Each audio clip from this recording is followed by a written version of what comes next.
jūru jau var arī neaizstāvēt. Nu, būs diezgan liels, smirdīgs zaļš dīķis.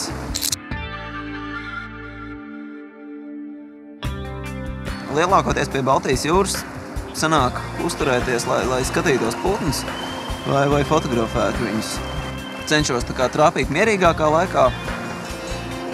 Ja paveicās, tad arī labā gaismā, lielākoties agros rītos, kad pie jūras maz cilvēku un pārāk netraucē putnus.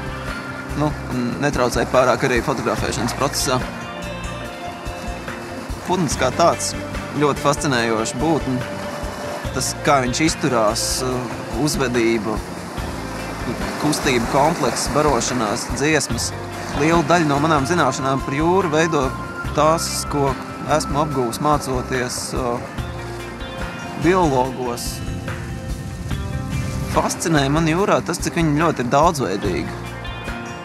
Gan tīri viss norises, kas saistīts tieši ar ūdeni un tā izpausmes.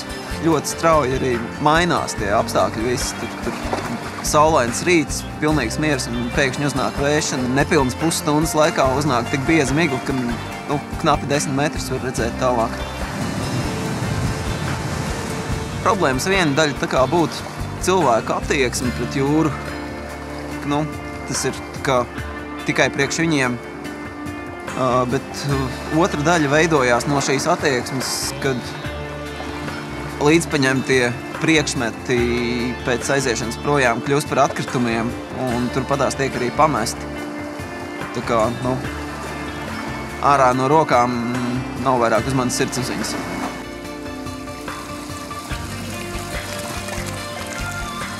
Savā blogā es rakstīšu par to, kas ir redzēts pie jūras braucienos, gājienos. Pārsvarā rakstīšu par putniem, kas uzturās pie jūras, dzīvo pie jūras vai migrē gar viņu. Kādā brīdī droši vien sanāks pieskarties arī problēmām un cilvēkiem, kas arī ir pie jūras. Es noteikti nākotnē nevēlētos redzēt Baltijas jūru kā zaļu aizaugušu dīķi, kurā ir sakrājušies mēsli un kurā nav nekas vairāk par zaļaļģiem vai zilaļģiem.